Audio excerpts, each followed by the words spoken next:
Hi, this is Dorothy Kuhn, the SuccessibleSHE expert and the boundaries boss. I have got a fantastic guest for you today, the wonderful Dr. Joy Vaughan, and she is going to share a ton of great information that you can use right away today on really how to step into the powerful person, the queen that you are. Because here on the SuccessibleSHE podcast, we are all about helping normal, everyday women and some of the men who love us, who want to join on this path as well, to step into their full power and glory that they're really meant to be, kind and loving and respectful and truly making a difference in the world. So Dr. Joy is a graduate of Columbia University and a neuroeducator specializing in personal development, talent management, and supporting 40 to 60-year-olds primarily to transition into what's next for their lives.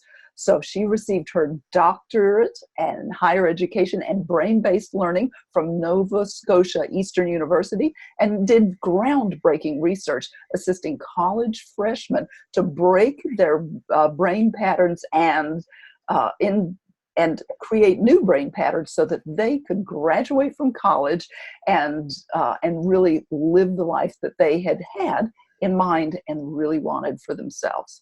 She was born in Barbadian and as a passionate educator. Her books include Powerful People, Powerful Lives, the 7-step empowerment series for the secular and Christian souls. And we will be talking a lot from a Christian perspective, but I want you to put on whatever faith you grew up in, whether it's another faith or no faith at all, because these brain-based and neuro development concepts apply to anyone, whether you understand it from a faith perspective or from a no faith perspective. All are welcome on my campus. Her other book is called The Art of Resiliency, Phoenixes Rising, and it really focuses on resiliency of women around the world from a brain and behavioral perspective. She has a wonderful online seminar series and that has helped many people and organizations to find and nurture their own human potential. From Australia to Zimbabwe to the US, resilient women are sharing their secrets of resiliency and answering the question of how two people can go through the same adversity where one will rise and the other not. And you want to be the one to rise. So with that, I'm welcoming the wonderful Dr. Joy Vaughan. How are you doing today? I'm doing great, Dorothy. Thank you so much for having me on the show. It is a delight to have you here. Is there anything that you want to clean up from my brief introduction? Yes, it's Nova Southeastern University. Uh-huh. And it's Barbados. Nova South Eastern University and Barbados. Thank you. I butchered that. That's all right. Well, you know, life is full of wonderful moments. They're wonderful in one of two ways. You either learn something or you got it right. So thank you. So what made, one of the things that really fascinated me about learning about you was that you come from the same kind of faith background that I came from. And for me, it was, in a way, it was working for me to understand my life and to step forward and be the person I felt God was calling me to be. And in other ways, it just wasn't like enough. I didn't know the kind of what to do's. I knew the big ideas, but I wasn't clear on the what to do's. What's your experience in that regard, Ben? Well, Dorothy, you're absolutely right. I've met so many people, faith and non-faith, who are talking the talk a good game. Mm-hmm. When it comes to putting things into action and following through through over the long haul, this is where they have a little bit of trouble. Yes. So for me, what I said was, what is it? Like, I really wanted to answer that question. How come two people will go through the same experience and one will rise and the other will not? Mm-hmm. It has to be something more than just, I don't want to, although that might be a part of it. And that's what got me really interested in neuropsychology and neuroeducation. Because one of the things about success, one of the things about actually moving forward, whether you're moving forward in a faith manner or not, is your mindset. Mm-hmm. And your ability to change and be flexible. And it has a cultural conversation and a cultural base. So what do I mean by that? It's whatever you heard or saw growing up that can have a profound influence on how you view the world and how you operate in the world.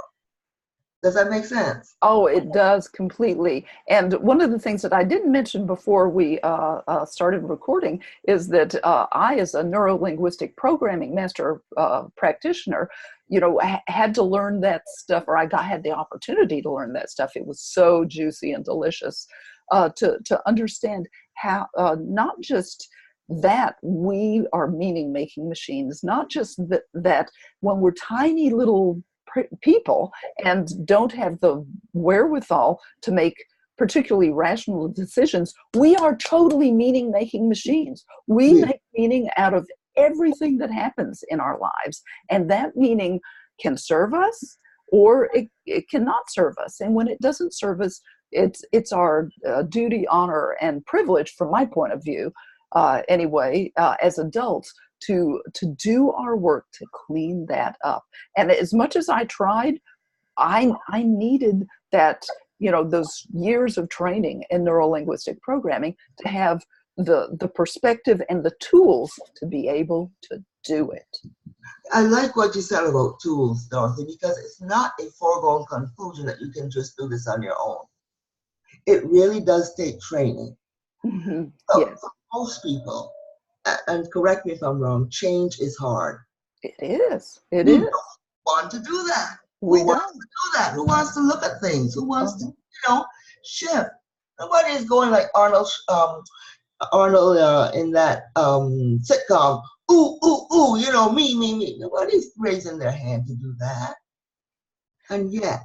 Yeah, and about half of the people that you'll run into on any given day will be people who like a fair amount of change, but not too much, and then the other half will be people who really like consistency and staying the same. So Yes. You will not meet, anybody in a day. You might meet one person in a year who likes a whole lot of change, but it would be rare. And there's a whole lot of change of the right kind that serves you and the others you love. Exactly. That's the sweet spot to find. It is. And it takes time to discover what you really like, what you really love, and what really lights you up. And then the courage to go for that. Oh, yes. And the skills. Yes. We do a lot of teaching on courage, faith, and gratitude. We always say it takes courage to get you started, faith to keep you going, and gratitude to keep you humble when you get there. Yes, indeed. And I like to pull some of that gratitude into the keep you going part, because if there's anything really worth doing, it's kind of big. And so I want to be grateful for each of the little steps. Yes. Not just the big one. Yes. It's almost like you have to know why you're doing what you're doing.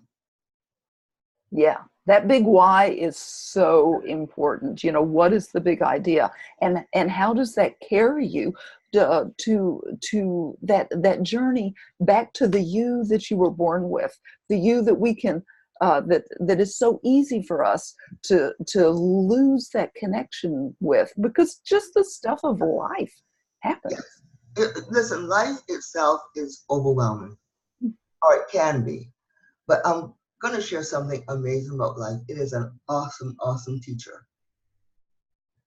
And I missed something? It's an awesome teacher. Oh, life is an awesome teacher. Yes. If you can look at life as being in school. Yes. And every day you get to learn a different lesson. Every day you get to give others another lesson. That outlook helps you to just manage and get through the day to day. Oh, it does. It does. And I say it in a little bit different way from my neurolinguistic programming background, which is, in every moment, it's either perfect or it's a learning opportunity. So if you like things to be just right, every moment is a great moment. If you like to learn, every moment is a great moment, because one of those two things is going to happen, and it keeps me humble. Yes, yeah. The brain is an amazing machine, yeah? Yes. When it was created to change constantly. There's something called neuroplasticity Mm-hmm. that gives you the ability to learn at any age, at any given moment. Mm-hmm. But you have to, like anything else, like a plant, you've got to water it, you've got to feed it, Yeah. you've got to nurture it, you've got to put something in it for it to be able to change. Right now, I think we were talking a little bit before, right now, as we move into the 21st century and the 22nd century, and even going beyond, it is really a wake-up call for us at this juncture. Yes. You were saying that most of us like to be really comfortable. Everybody likes to be comfortable. However, right now, I think the way the world is going, because I've just come back from a world tour, we have got to do things completely differently if we're going to survive. Yes. It's so true. I can't tell you how much, my appreciation for learning has helped me be okay with the level of change that sometimes is required, and just to be a good human, just to be good to your family. Just because we've done it in the past doesn't mean that we should do it in the future. But from a neurolinguistic, for a neuroplasticity perspective, your brain has the habit of doing that thing that worked for you in the past, and it's the thing that you're most likely to repeat. But when it doesn't serve you, if you have learned to have the capacity to notice, this isn't working for me anymore, that is an important first step. And then and I bet some of the trainings that you do are really good, as are mine, for getting people to that next step of doing something about it in a way that honors themselves and other people. Mm-hmm. We focus a lot on awareness. Yes. And heightening your awareness. That's the first thing. And yes. The second thing we focus on, once you are aware, make a decision. Not even a decision, make a conscious choice as to what you're going to do about it. Yeah. What you want instead, too. And what you want instead, exactly. So that your mind is focused on that new goal, because the old goal hasn't served. Exactly. The third thing is to, once you focus on the goal, you're going to take action steps every single day. Notice I say every single day. Not today and then next month. No, every single day. We hold you accountable for that. Yes. And go ahead. And more important, you'll find that the number one thing we suggest, take the step without caring how it looks. Yes, because messy is better than nothing. Listen, anybody who's taking an art class knows you have to get messy. Yes. You're doing gardening, you're going to get messy, but look at the fruit, look at the beautiful things that come out of that. That's true. Being messy is part of the process, and it's okay. It is. There's soap, there's water, and there's support. You have just reminded me, when I had my first baby, I said to myself, I am never going to fuss about this child being dirty, because I have got a washer and a dryer, and they are very obedient servants, and they never complain. They just do it. I like that analogy. That is great. You just have to be committed. You do. Be committed to joy, to finding the joy in life and giving up. I was a person who had to kind of give up the right way to do things, because there are lots of ways to get something done. And if somebody else is doing it, it was important for me to give up being, what comes across as bossy. Yes. just because I liked my way better. Well, if they're doing it, their way that gets it done is the way that gets it done. That's it, Dorothy. Yes. So quit. Absolutely. And the other thing is, right now you want to give up the right to be miserable. Say that again. I didn't quite hear you. Give up the right to be miserable. Oh, now tell me more what you mean by that.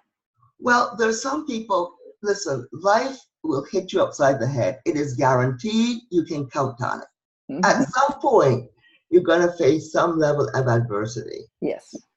How you choose to deal with that is completely up to you.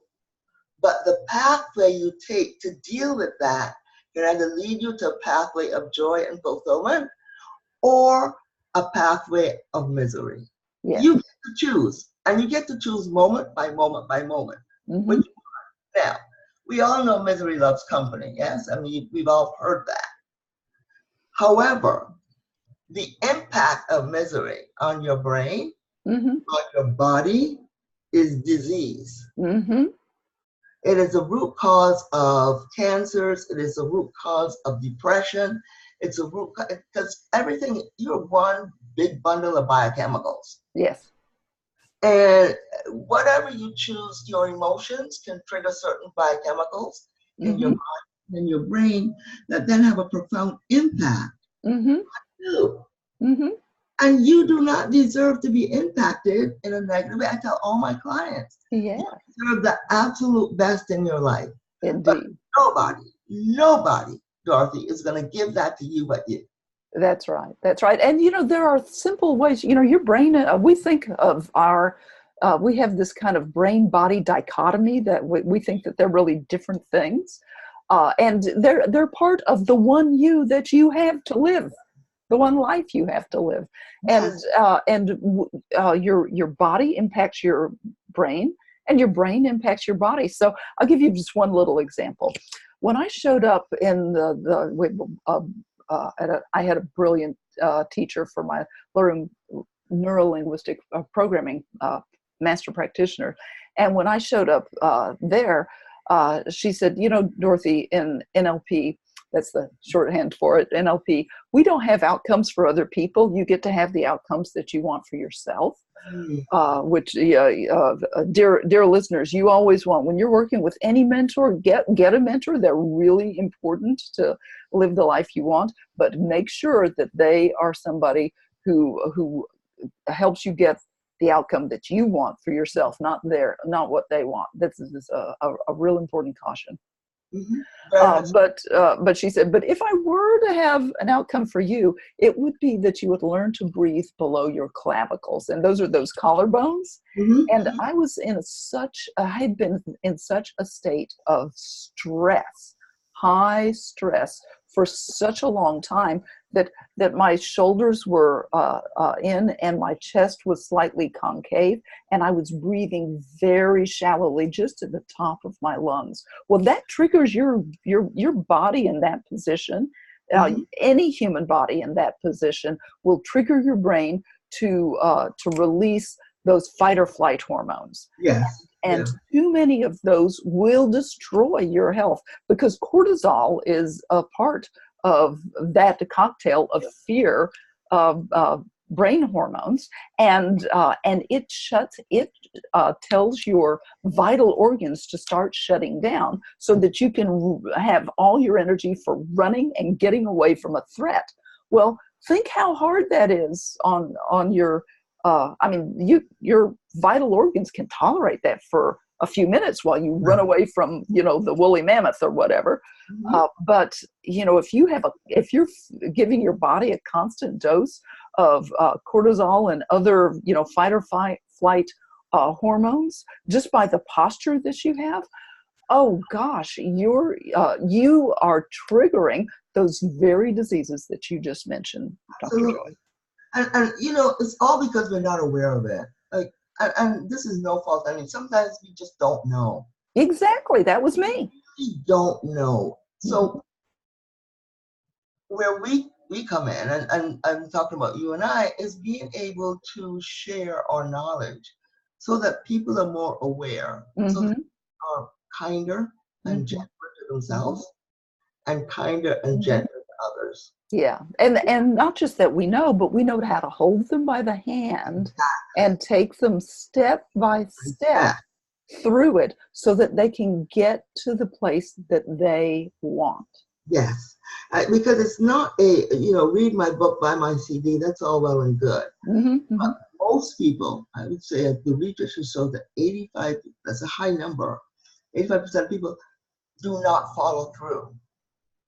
The juice and the breakthroughs and the following through, and the following through over the long haul. That's right. There are times when you're on the skinny branches by yourself with no support and no help.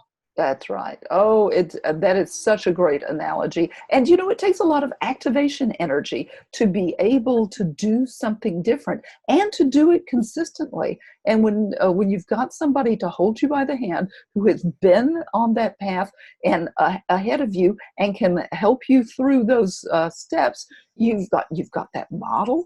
That person you can model, you've got the training that they provide, and you've got the accountability, and like what's the benefit? You've got the clarity so that you can build that momentum and turn your life into the life you want, and what an impact that makes in your life and those you love. Huge, and you deserve that. I keep telling them, whether I'm teaching divorce classes, whether I'm teaching the faith-based community, whether I'm teaching the secular community, you gotta get to a point where you really begin to love yourself. Yes. And to see yourself as worthy of having every single good thing. It's true. It's true. I remember when I first listened to someone that I was thinking about following. I bought her books. The books were really great, but she had this expression of you deserve, better. In some way, you deserve to get better, you deserve to feel better, you deserve to be treated better, all these kinds of. She came from a background of abuse and of the kind of negative self-talk that is essentially self-abuse. Yes. Yeah, I was there, and I was like, yeah, I do not deserve that. No. I don't, and I was convinced that I did not deserve to have a good life. I could not. I could say that I deserved it, and it felt completely false. Because at the core, you had not shifted your mind to as a match. Yes, what was true and what was possible. Yeah. And you bring up an excellent point, because we talk about shifting brain patterns. We talk about knowing who you are, wanting better, etc. Right? But what that takes is resiliency. Yeah. And there are actually when we talk about the brain, there are actually 4 components to resiliency. And it is not a foregone conclusion, and it's not magic, and it's not woo, and it's not automatic. Yeah, it's brain science. It's brain science. And you have got to exercise. Like you go to the gym, you've got to do that every single day. So what that looks like is, number one, physically, right? What do, like, you exercise, physically, what do you do to be resilient? Some people go jump, some people go play racquetball, some people play tennis, some people exercise in front of the TV, whatever that is. Because, and I'll tell you my story in a minute as to how this fits in. So physical resilience, actually doing the physical things that would have your body be in shape over the long haul. Mental resiliency, and this is two key ones. Mental resiliency is what you say to yourself. The words that you tell yourself, I'm no good, or hey, I can do it. Nobody talks to you more than you talk to you. And it's noisy up there. It's noisy, and that self-talk is so important. And when you've been talked to mean and put down by somebody else, or grew up in some way that you made meaning out of life that you weren't good enough, or those kinds of things, those thoughts will run in your mind. And the first step is noticing. Yes. And then, And I was running those myself for a long time. Did I notice them? No. Oh, that was revelatory. once you are aware, then you have a choice. Do I want to continue in this? Or do I want to shift it? And then you begin to say affirmations, things that are, if you're of faith, you might say, like, what does God say about you? If you're not of faith, you might say, okay, affirmations. What inspires me to shift that? And it has to be a habit. That's the other thing. Yeah. Then there is emotional resiliency. And this is where emotional intelligence comes in. Able to make the right decision at the right time for the right reason. And emotional resiliency has you actually manage that part of the brain that controls your flight or your fight or your freeze or appease, the little area of the brain called the amygdala. And it's there to protect you. However, you're more intelligent than that, and you can override that just by what you say and what you do. And it all goes back to awareness. And then the final one is spiritual resiliency. This is where you really get in touch with the source that is bigger than you. Yeah. And that's juicy right there. That is juicy. Sometimes you have no belief at all. So you are atheist. But even atheists have something in them, I would say, that has them be able to look at things differently. It's getting in touch with that. Yes, it is. I know that for myself, I mentioned I was a scientist by training. I did my undergraduate work, and a big chunk of my graduate work in physics and math. So really a geek. Right. And one of the things that we study and do a lot of research in the field of physics is quantum mechanics, and that is the science of the super tiny, and the quantum field. Now there are lots of spiritual and woo kind of teachers that use this terminology loosely. I'm going to just for a minute here use it in the scientific sense. The quantum field is the low level, very tiny you think of it as background radiation that permeates the entire universe. When a giant planet like Jupiter is in that space-time continuum, as it is, then those fields will morph around that huge gravitational mass. And that now when we're doing normal kinds of calculations for things like orbital mechanics with satellites going into space and all the kinds of things that provide the technology that we're relying on right now to speak to one another from Texas and Florida by the magic of the internet. It's not magic at all. It's science. And those kinds of things, that quantum field is super tiny. It is everywhere, and we don't have any control over that, but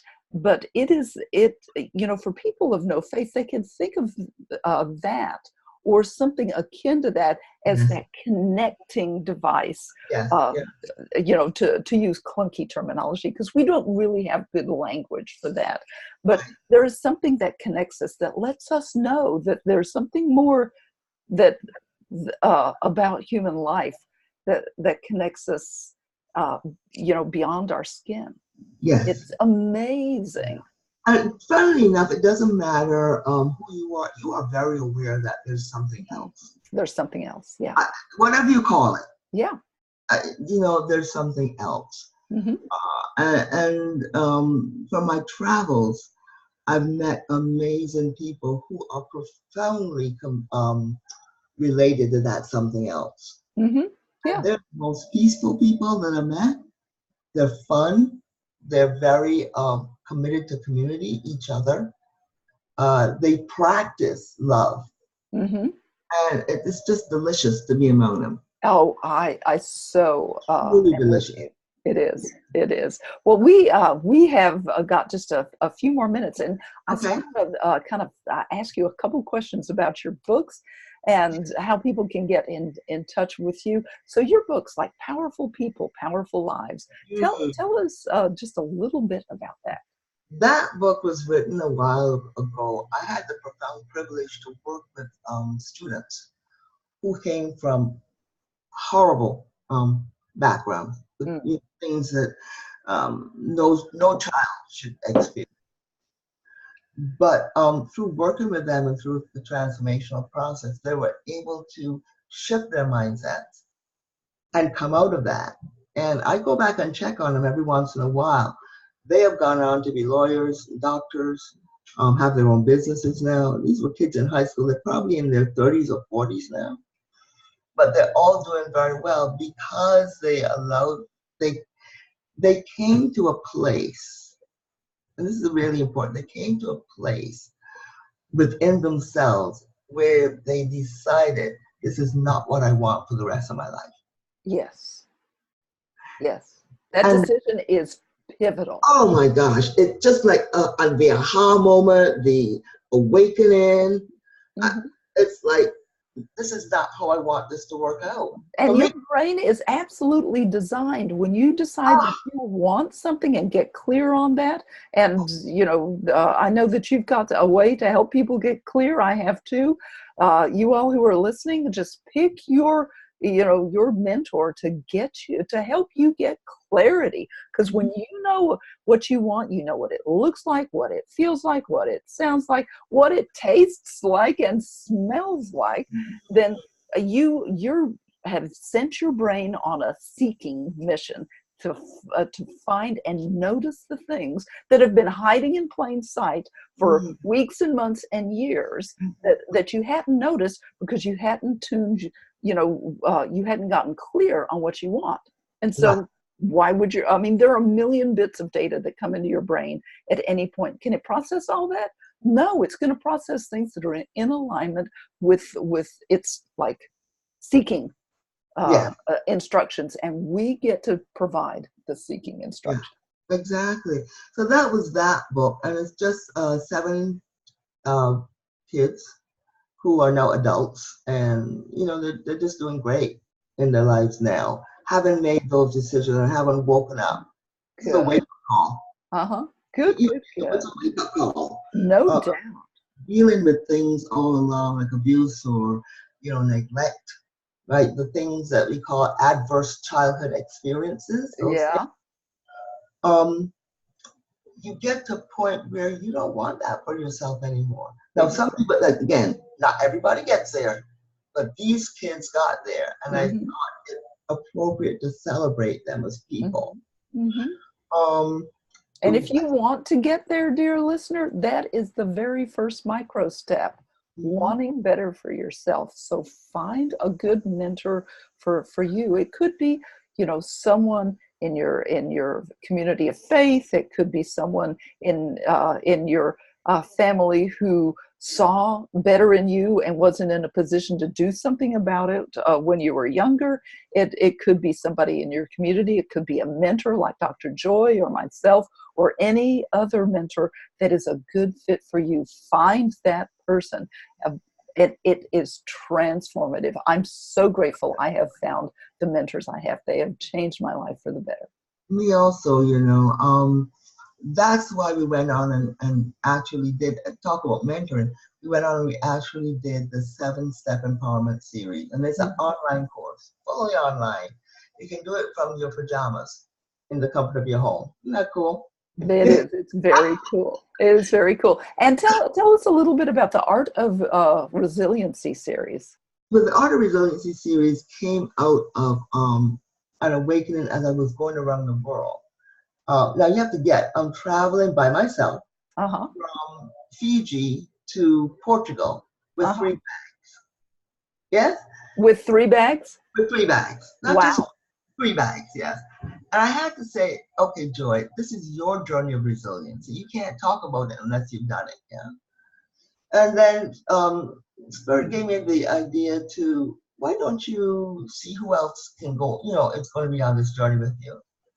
And so I interviewed women from around the world who had extraordinary women who just think of themselves as ordinary. It's like, this is just what I do. Mm-hmm. On what it is to be resilient. What have they gone through that has kept them going?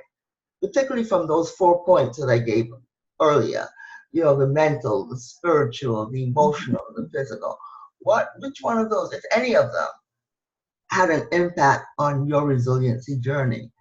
And so there are interviews with unusual people, like the head of one of the female head of a tribe in Fiji, in Nawaka village, and they don't grant interviews, but somehow, you know, ask and you shall receive. That was my theme on the ask and you shall receive, and it just showed up. Very good. From Egypt to France to London to Switzerland, throughout the entire journey, it's interviews with women who have gone through and are now on the other side of life. Good. Of a challenge in life that was worthy of getting past. Yes, and they are, and some of them are on their way, but they're no longer where they used to be, even though they're traveling to where they know they need. Does that make sense? It does. And I will tell you, when I knew that I was getting close to that home point, as we're wrapping up here, I had a dream. And, you know, we all have dreams from time to time, and they're, you know, somewhere on the spectrum of a normal dream that you can kind of remember and kind of not. Well, this one was like a full color motion picture, Technicolor, Dolby sound. Wow. It seemed like it went on forever. And as I was, and this was kind of partway through my years of NLP training, and in this dream, I had a machete and I was going through a thick, wooded, briar-ridden forest, and I just chopping through the bushes and briars and around the trees, and then as I came to the edge of a meadow. And, you know, the whole of the meadow was before me, and beyond that, on the other side of the meadow, was this glorious house. And, you know, we have these deep metaphors that are deep within us of the journey home. And I told my friend, the Dr. Reverend Alicia Thompson Summers, she was, I told her about this. She says, Dorothy, your soul is telling you you are on your journey home, back to yourself, to the self that you are uniquely made to be. And it was just such a delicious and wonderful, affirming dream, that all of the work, the mental, spiritual, emotional, and neuroplastic work that I had done was really on the verge of paying off. It made all the difference in my life to come to such a realization. So great. So great. Yeah. And I know that's what you get for all of the people that you work with. Absolutely. The ones who step up and do the work. There you go. That 4-letter word again, Dorothy. WORK. Yeah. You know, most people don't like to do the work, but the juice is in the work, people. It is. And it's a little step at a time. And you just start building those little things. It's amazing how joyous and wonderful life will be. Yes. And if you have help, what excuse do you have? If you have somebody guiding you and holding your hand, what is your excuse? Indeed. So, well, this has been so much fun. How can people get more from you? Well, you can always contact me at Dr. Joy, that's DrJoy, at C as in courage, F as in faith, G as in gratitude, .world, WORLD. That's DrJoyCFG.world. My telephone number is 786-209-3318. That's 786-209-3318 or 754-244-4241. if you are a believer, you want to check out cfg.world. For other people, just call or contact me. That sounds great. Well, you, dear listeners and viewers, you have gotten a really juicy package today. So reach out to Dr. Joy, and if you want to reach out to me, I will put my contact information in the notes for this program, along with Dr. Joy's. So, Dr. Joy, it's just been a pleasure having you here on the phone today. I think I have met a sister from another mother. Thank you, Dorothy. Thank you for having me. By the way, anyone who reaches out will get a free gift. So it's a juicy one. So you want to reach out and let me know how I can support you. Yeah, and so reach out to Dr. Joy. She is a joy to be with. Thank you, Dorothy. Okay, bye for now. Bye-bye, my dear.